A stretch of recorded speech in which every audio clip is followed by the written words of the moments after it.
his attitude on this. What day of the apocalypse are we in now? It's day 7, 8. I'm not sure. I've lost count. I don't know, 23 or something. Yes, Who exactly. knows?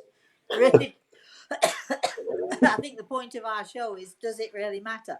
No, exactly. Everything is attitude. No matter what comes at you, I know, everything is attitude, I right? know, I know.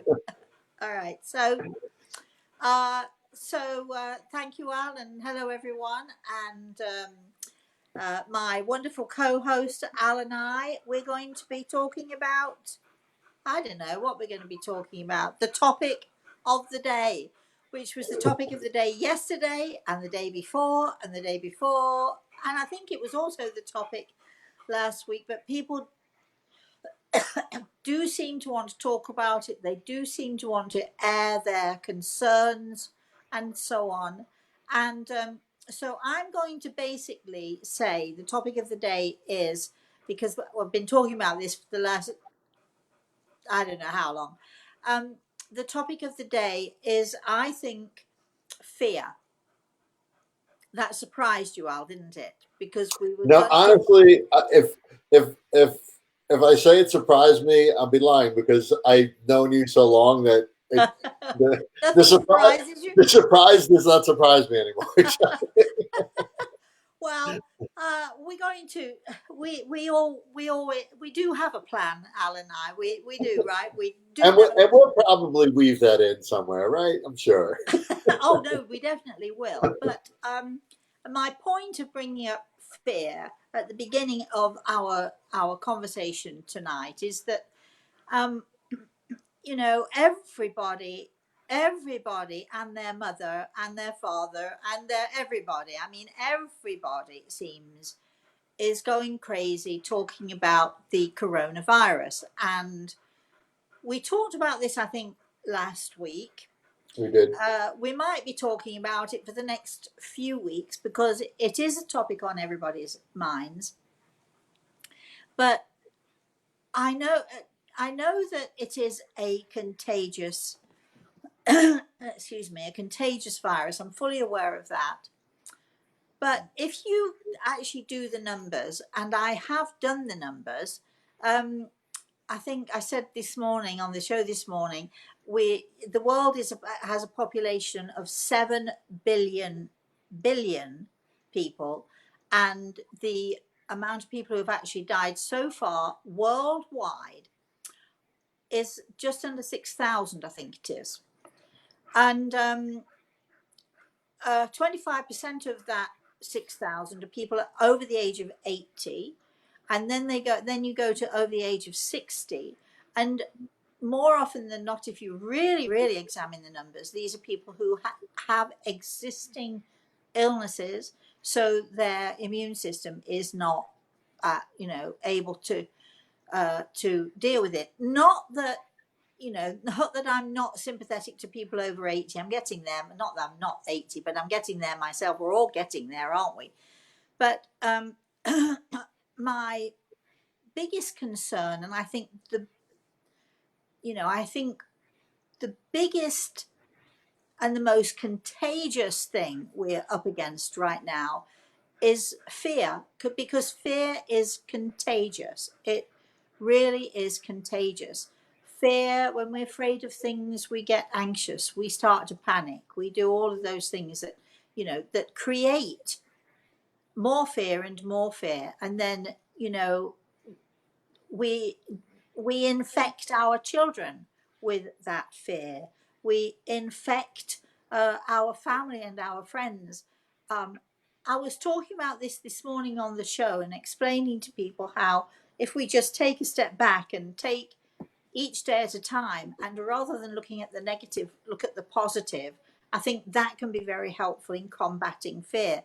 And having said all of that, we had a lovely lady who wrote in with, I'm sure, a very concerning question as far as she was concerned. And she was talking about being in a call center with 200 people, and she wanted me to predict when her bosses would close the center down, because, and she referenced another call center somewhere in the Far East, like I don't know, tens of thousands of miles away.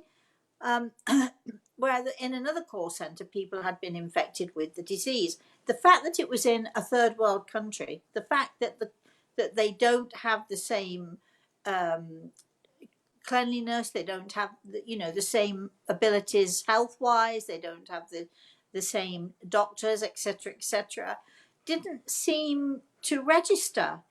It's just, I'm in a call center. Here's another call center where people are now infected, and it didn't seem to register because fear got in the way, and fear created panic and anxiety.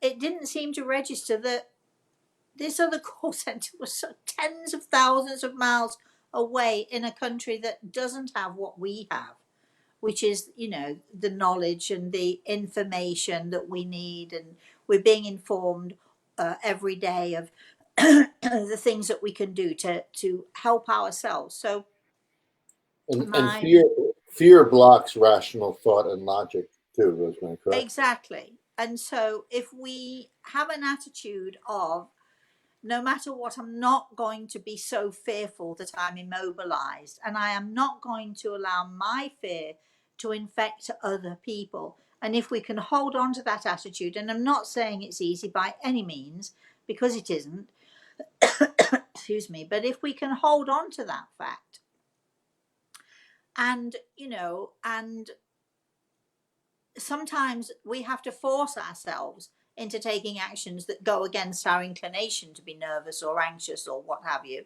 Sometimes there are many people who allow fear to just envelop them, but that is when that becomes contagious. And I think the the biggest danger we have in the world right now at this moment, with all of this stuff going on, the biggest fear that we have, the biggest danger right now, is the contagion of fear, because it is creating real havoc in this world. I mean, literally in supermarkets, people are elbowing each other out of the way so they can get the one last packet of ground beef or the one last packet of toilet paper or whatever it is. And that in itself just creates more anxiety, and everybody gets upset and everybody gets anxious, and so on and so forth. And that's what I see happening. It's like this snowball effect. So when I'm talking about, the coronavirus or the influenza virus, I think it was 45,000 people in the last year. 45,000 people died of influenza in the USA in the last year. Nobody's talking about those numbers, but they far exceed the numbers of the coronavirus: 6,000 worldwide, 45,000 just in the US.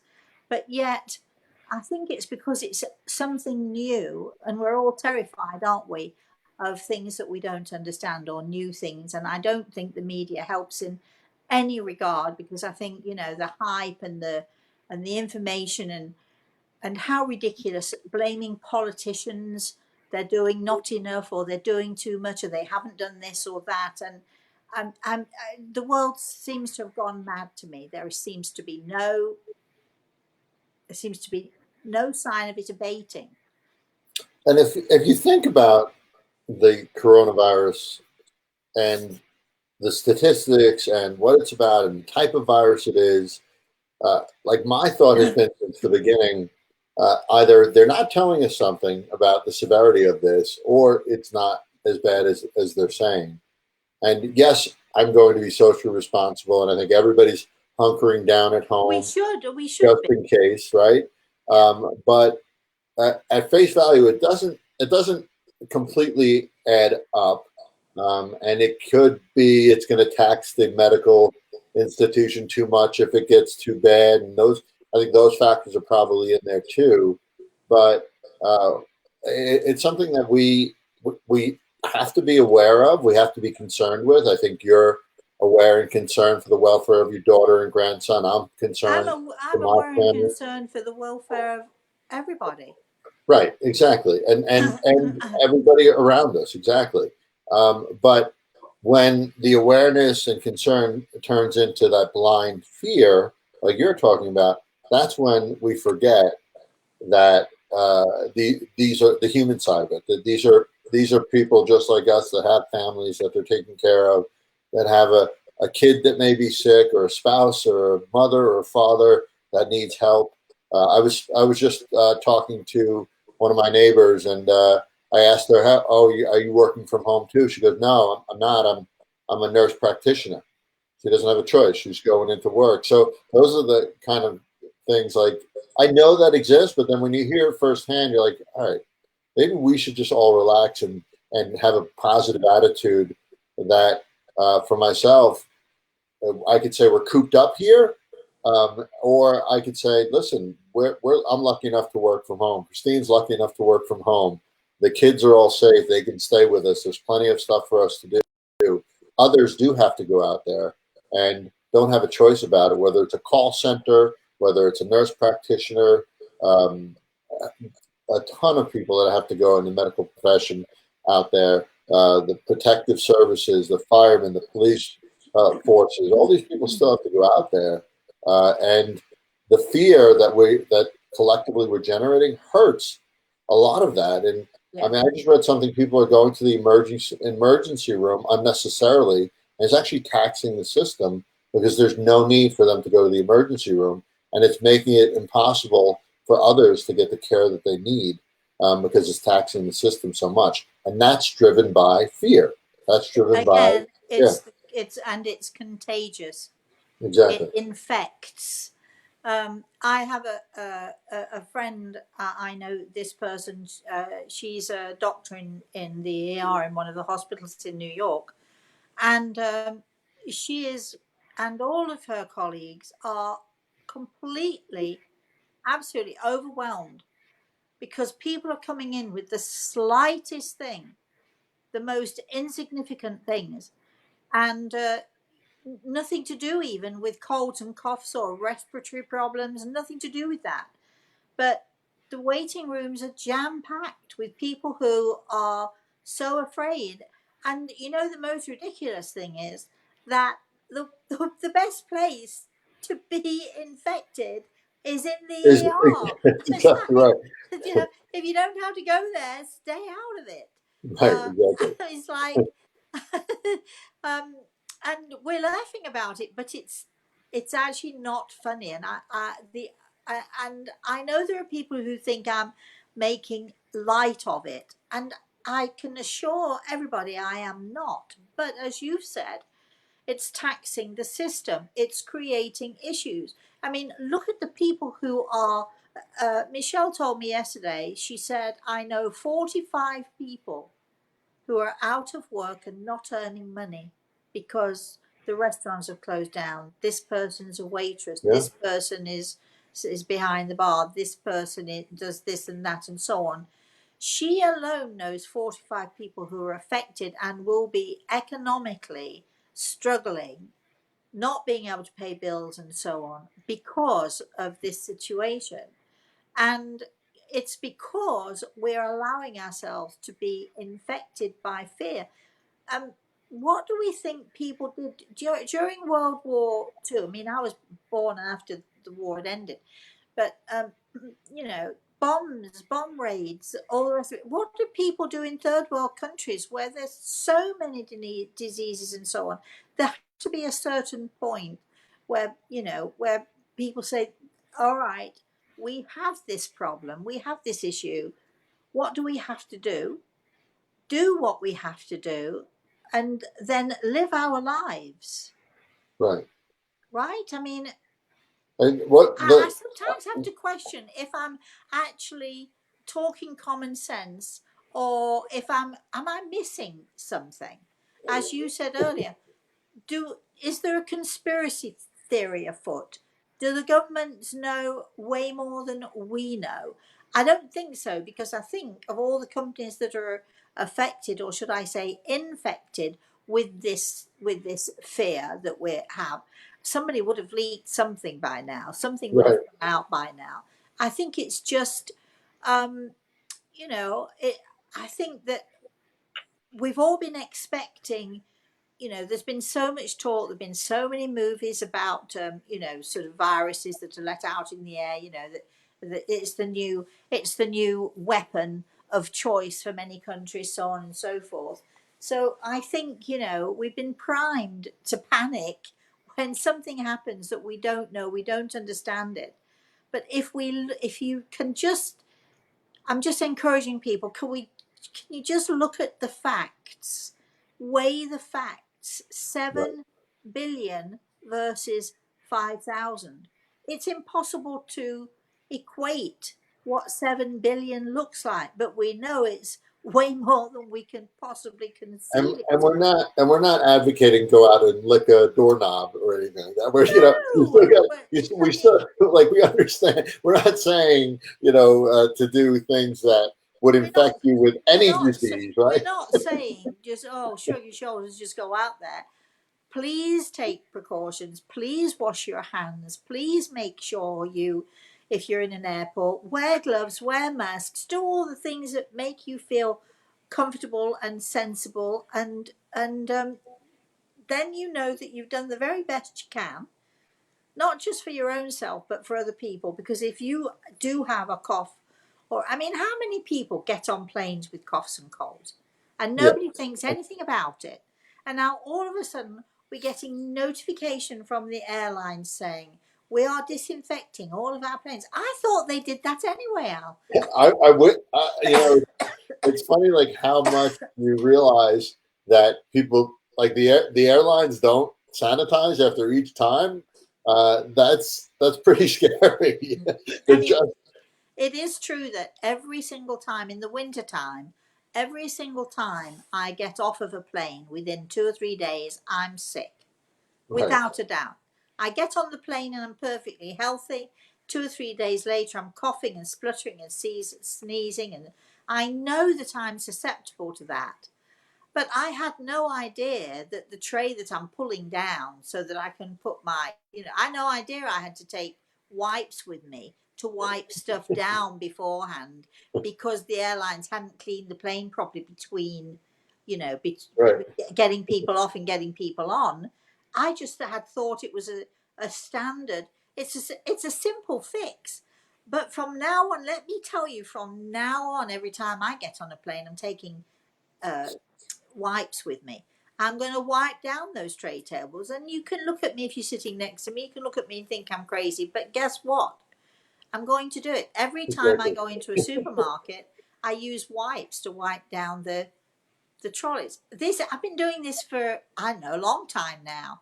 So as long as we do take the precautions necessary, and we do keep ourselves clean, and we do make, I had to laugh. Somebody told me they were in the airport the other day, and there was a man there, and he got a big sort of like muffler scarf around his face, a mask. He was wearing gloves, and he had his cell phone, and he'd put his cell phone down on the table, which wasn't obvious. He hadn't wiped it down. Yeah. He put his phone on the table, and every now and again he'd pick it up, right to his face, put it down, pick it up. Hello. It don't matter what precautions you take, if you're not making sure that your hands don't go near your face. No point wearing gloves if your cell phone has got And, germs all and over it. whatever you touch with the gloves are going to get germs on them I too. Like, know, I know. But your anyway, hands will be clean, but everything your gloves touch is dirty. I know, I know. So I'm just suggesting, let's have some common sense. Now let's sort of talk of the more positive stuff then, because there are so many people at home, and Michelle offered that I should do a cooking show next week. So we're planning actually on doing a cooking show next Tuesday. I'm not sure what time yet, but sometime during the day I'm going to be doing a cooking show. Now, do I have enough food in to actually, do a cooking show? I do actually, because I'm a person who I rarely have an empty cupboard, and I rarely have an empty freezer. But what I'm going to be doing is I'm going to be diving into the freezer, or in my cupboards, and looking for the flour and this. I've got so many spices. and all of that sort of stuff. I'm a cook, and that's what we do. We make sure we have a store of stuff like that. So I'm going to be diving in there to see what I can come up with and what I can do with it. Now, all these people are at home. Um, Karen, our friend Karen from Canada, she has 2 weeks off with no pay, I might add.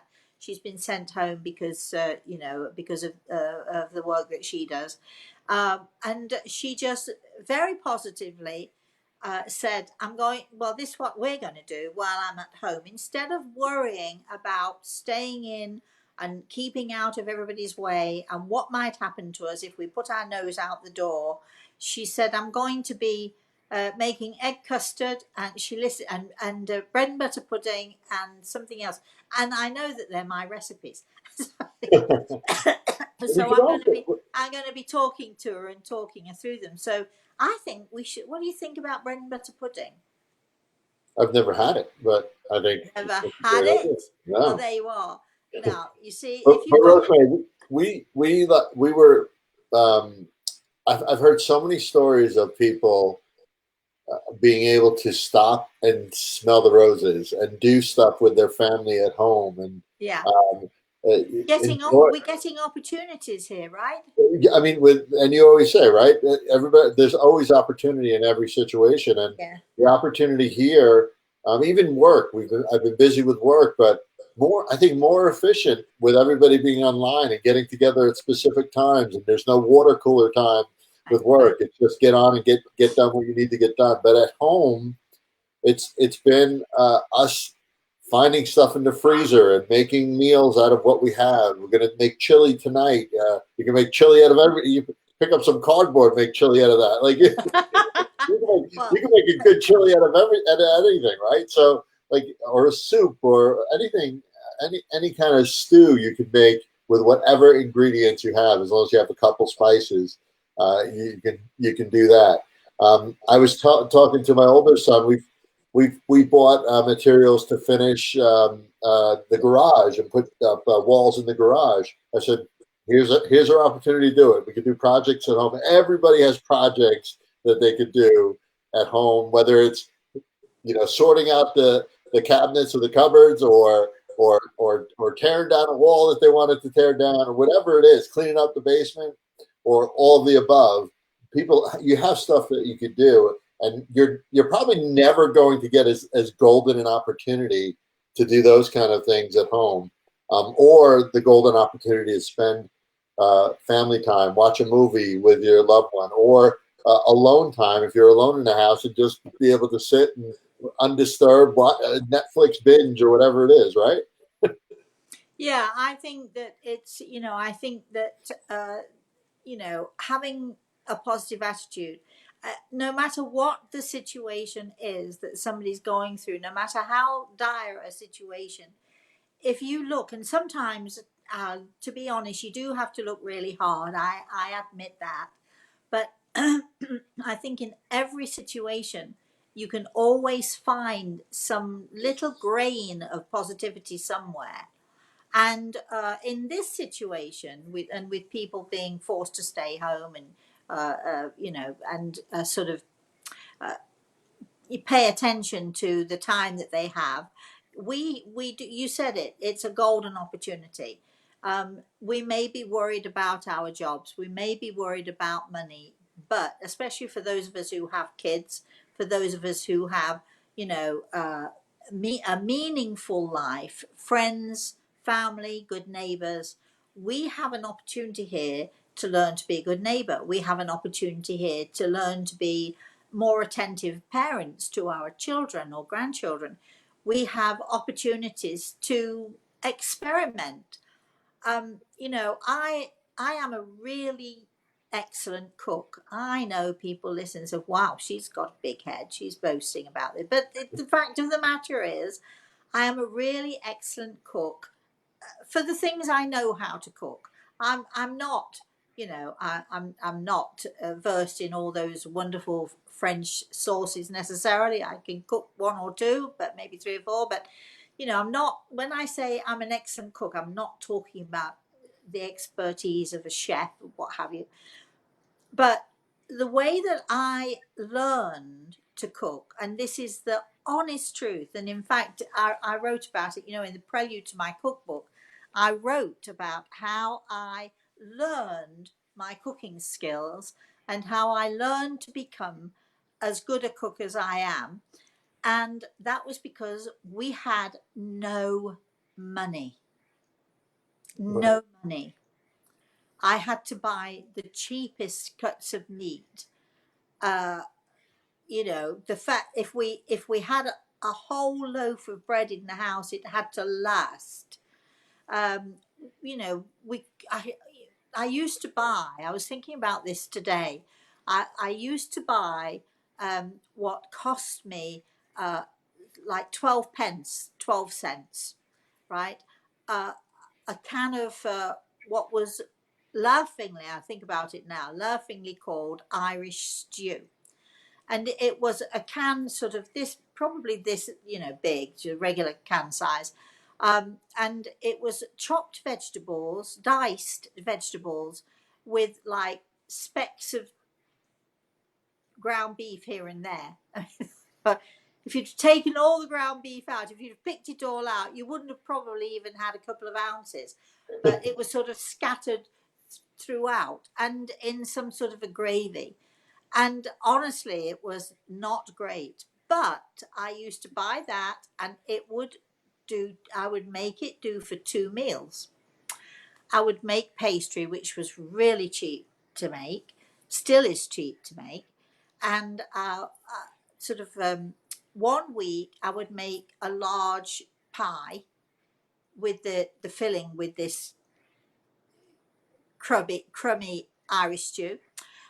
We would have it hot one day with mashed potatoes, and we would have it cold the next day with French fries. Uh, Woohoo! So it would actually do 4 meals for myself and my husband, and then the next week I would make 4 individual pies. Don't ask me why, but having to be creative, having to cook meat that was tough as leather and find ways to not only to tenderize it but to create a good taste in it. So poverty, and believe me, it was poverty. We did have a roof over our heads, but other than that, we could barely afford to eat. But poverty was my teacher, and it taught me to be so innovative. Now here we have this chance again for all of those people out there who are at home, and maybe you're a spouse of someone who has to go to work, or maybe you've been a person who's at work all day every day and you've never had the opportunity to cook for your kids. Get in the kitchen, open the freezer, you've got something in there. No matter what it is, you've got something in there. Exactly. You've got something in your food cupboard. And if you haven't, as I said this morning, go to the nearest social services place, go to the food banks, go to the Salvation Army. Tell people of your plight, tell your neighbours, talk to people, ask for help. Put your pride aside, is what I was saying this morning, because I know what it's like to be prideful, and I know what it was like only one time in my life I've ever asked for charity, and it wasn't for me, it was for my daughter. And maybe at some other time, when we've got more time, I'll tell that story.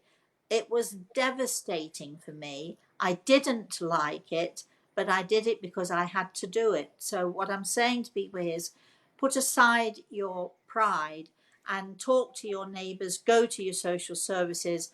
And if you can only gather 1 or 2 cans of this or that, be innovative, experiment, taste all the time. But how many times have you dipped into your freezer in the last week, Al, and come up with something, you know, innovative, Exactly. creative? Yeah, that's what it's about. And even if it's limited, we had these mini tacos in the freezer that had been sitting in there that we used for the kids for lunch. And Lucas heated a few up. I said, well, why don't we do it enchilada style? We put a little sauce on top of them, a little cheese, and we made it a meal instead of just a little snack. But things like that you can easily do with the ingredients you have around the house. It's But not, yeah, doing these things help to create a positive attitude That's So exactly right. you might start out forcing yourself to be positive, but then having fun with it and creating it and getting all the family involved and so on. I mean, And how many times do people sit down with board games these days? Right?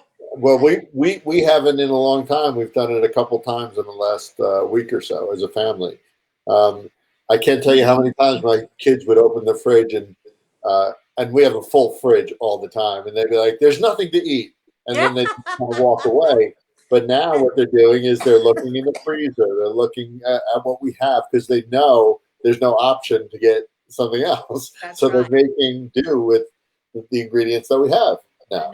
I know. Well, I'm actually sort of having to be a little bit creative, even with the dog, even with my puppy. I'm having to figure out because there's no ground beef anywhere to be had, and Right. I actually don't.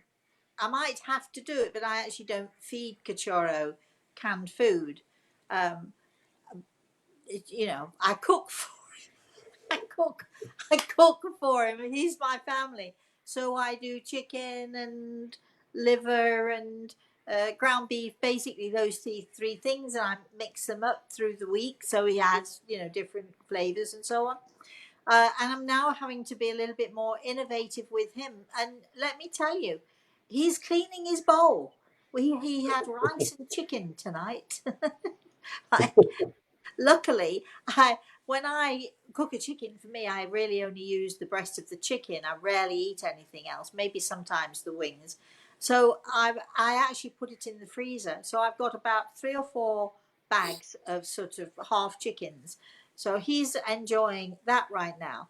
But I'm sure when you start to search in your freezer and you start to go to the bottom of the freezer and you see, I'm sure that everybody's got something. And again, if you haven't, you know, go to your nearest church, go to your nearest neighborhood community center, go talk to your neighbors.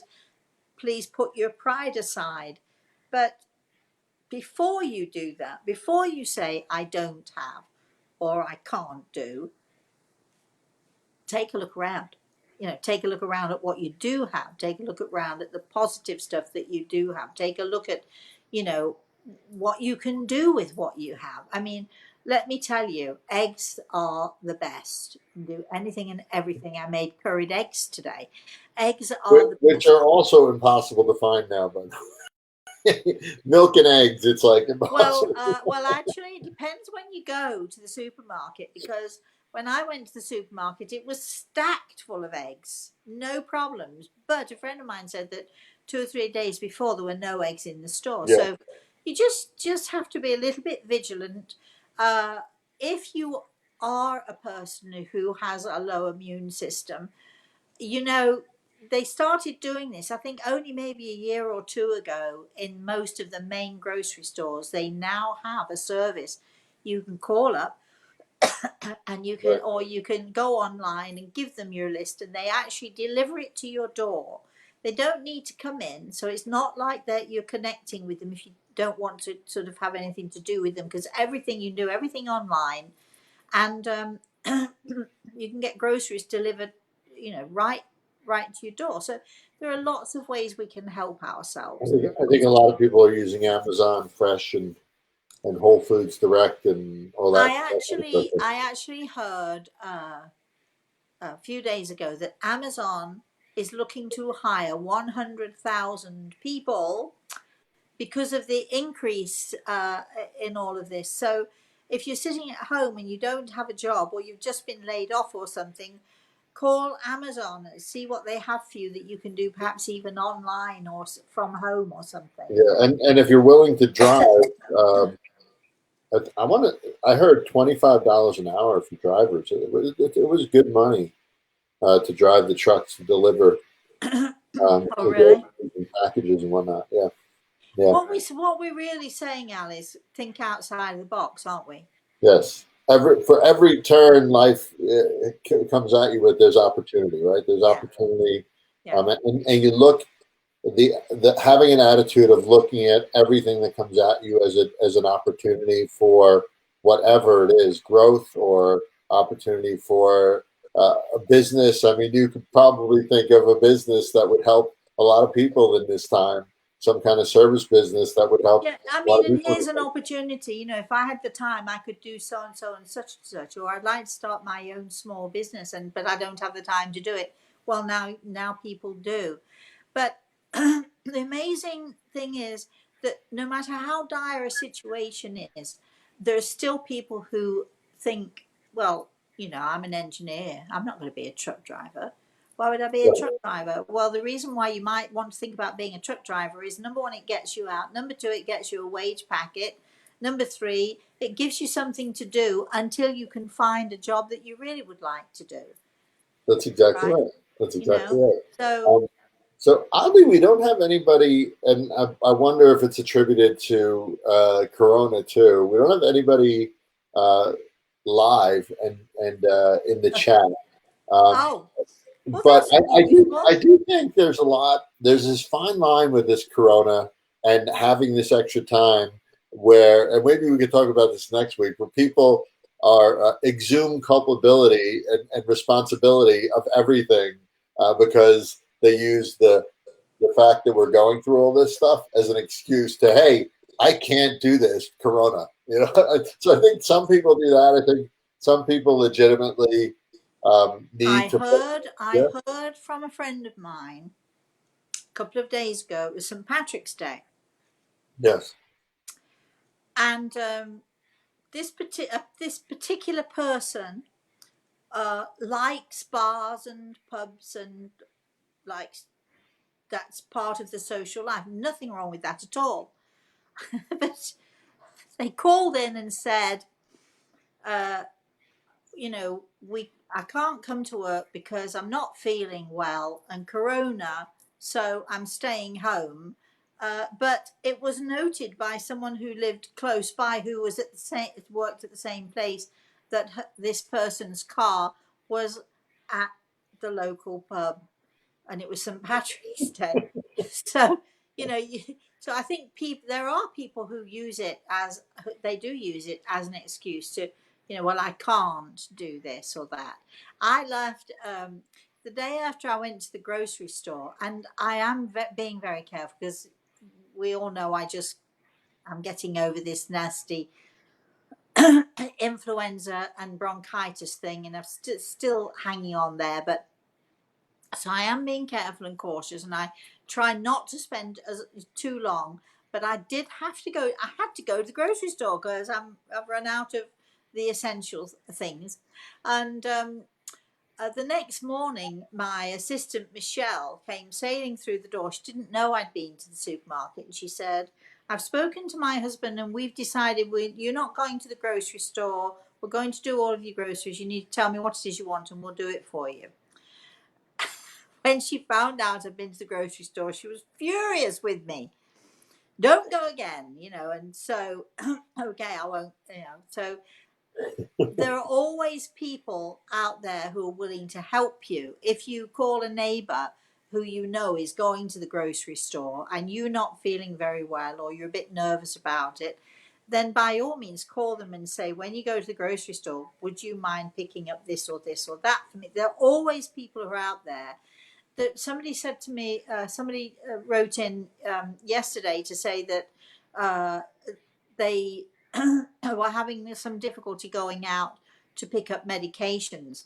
There are volunteer services. There are people that can go to your community centre, go to your local social services place, go to your local church, go to the Salvation Army. Everybody knows I love the Salvation Army. Go to the Salvation Army. Call somebody up and say, do you know how I can be helped? And there are in fact services and people volunteering to go pick up medications for people who are either immune deficient or scared because they are older, or you know, worried, and they don't want to go out themselves. So try and be positive, have a positive attitude, try if you can to you know, to really find the best in this.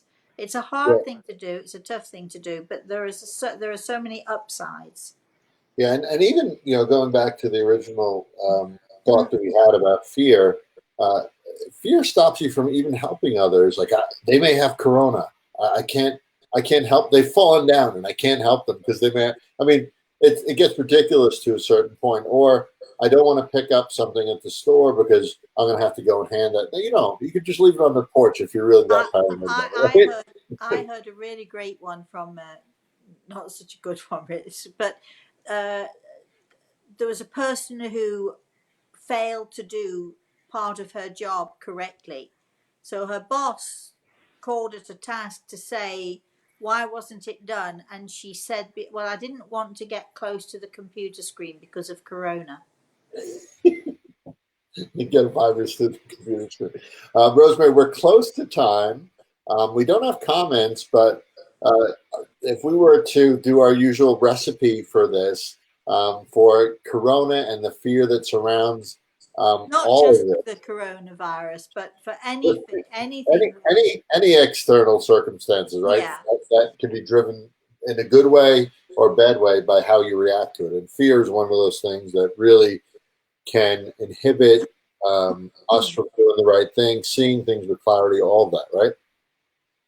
I think what I would put, the first ingredient I would put into the bowl is my ability to be determined to not allow any situation to allow me to lose my common sense. So determination, courage, knowledge.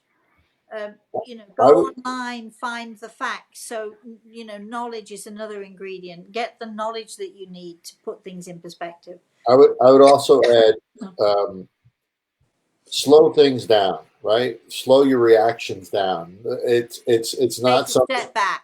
Take a step back. You can't just if you're reactive with these kind of situations with fear, everything nothing is as good as it could be if your reaction And remember that it is infectious.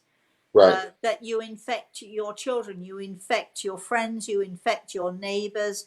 The doom and gloom stuff, the negativity it's an infection in itself, and it's born of fear, but it creates anxiety and it And creates more fear. if you ever question that philosophy, if you've ever seen a parent, something happens to their child, or the child does something, you have one parent that's calm and takes care of it, and you have the other Okay. parent, and then or you have a parent that just goes, really, oh my God, what's going on? And if you look at the child in both those instances, you'll see the difference in how they react.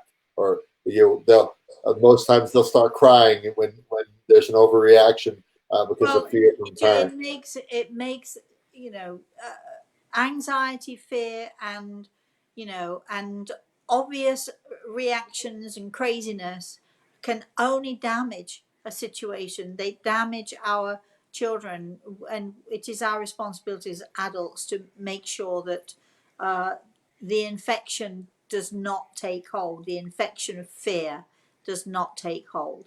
And Because you can be proactive too, Rosemary, right? I mean, even in a dire situation, we're not saying to sit back and not take action and be proactive in situations. We're just saying that you make sure your actions are as controlled as they can be and not controlled do by the fear. best you can for yourself. I'm taking herbal supplements, Chinese herbal supplements, which are the only things that I've ever taken that prevented me from having pneumonia this year. But and I know it was that I was taking because it was the only thing I was taking.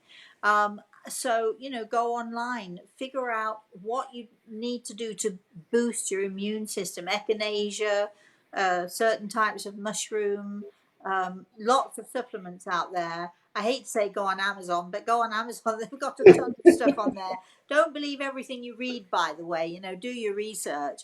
But boost, The more natural, usually the better. There are natural yeah, things you have to stay away yeah, from, but your yeah. mushrooms and your garlics and your oregano and basil and all those are Well, really wonderful. garlic is the an amazing. It's an amazing thing. I'm a big one for ginseng and royal jelly. You could buy it in little bottles, take them daily, and I've been doing that forever, for years and years and years. And every time I travel or I go away, I always take a box with probably 30 of these little bottles, which do for me for the month. But I take that religiously because I just feel it boosts your energy. It allows you to, to think clearly, especially when you're traveling. You need something to boost your energy. Ginseng and raw jelly is a great one for me. We are not, by the way, doctors or medical people, just to be clear. So anybody out there thinking that this is what I'm telling you to do, I'm just telling you what it is that I do. You all Exactly. need to find whatever it is that's right for you. The recipe is be knowledgeable, become aware of what's out there, look at your own medical history and see if it's okay. Ask your doctor if you want, all that stuff. But get informed, because information. And be responsible. I heard, there are people in a certain state calling 911 because they can't find toilet roll. Yeah, Come on, people, stop it. exactly. Be responsible. And what does that do to the officer who It just is pulled jams up. away? Yeah, it just jams up things. Exactly. Yeah. They're Exactly. not available for the real problems. They're not available for the person who's potentially dying on the side of the road because you're holding up the line because you don't have toilet roll. Come on, let's get Exactly. it. And Exactly. having said that, and it's making me smile a little bit, humor is everything. So into these ingredients, in these dire circumstances, the people who can laugh through the pain, through the heartache, through the difficulties, the people who can laugh and find the humor and stay upbeat and have a positive attitude are the people who are the survivors. So we all need to dig deep inside of ourselves to find the humor. Exactly. All right, that's it. All Well, right. thank you, Al. Thank you very much. I'm not sure we have anybody listening. Are we sure we're even on air, Al? I mean, it's very. I did check that before. We are on air. We just Nobody's listening. everybody is hunkered down doing something else, I guess. But They're hopefully like we always say, this is as much for us as anybody else, right? So we have a good time. we So have a good hey, time. if nobody else is listening, oh well, that's too bad. Exactly. But all right. Well, thank you, Al. It's been great fun. We're now going to. I'm getting to my teacher mode now. We're now going to go into our teacher mode. We're going to go into our online classroom. So thank you all for watching. If there is anybody out there, wait a minute. Should I take this opportunity out to say, is there anybody out there? Yeah, of I course. love that. You Don't, know you. don't love that? I love that. Is there anybody there? Right. We hope so. We hope you enjoyed it as much as we did, and we shall see you next week. Yes. Possibly with a guest. We're trying to there's a lady from Italy who's requested that she wants to come on the show to tell us what it's like in northern Italy and how the Italians are dealing with this stuff. So that should be interesting. Yes. And so we're going to try and see if we can set that up at some point. Excellent. So until we see you again, please have a very, very blessed rest of the day and have a very blessed weekend, everybody. Bye. Bye.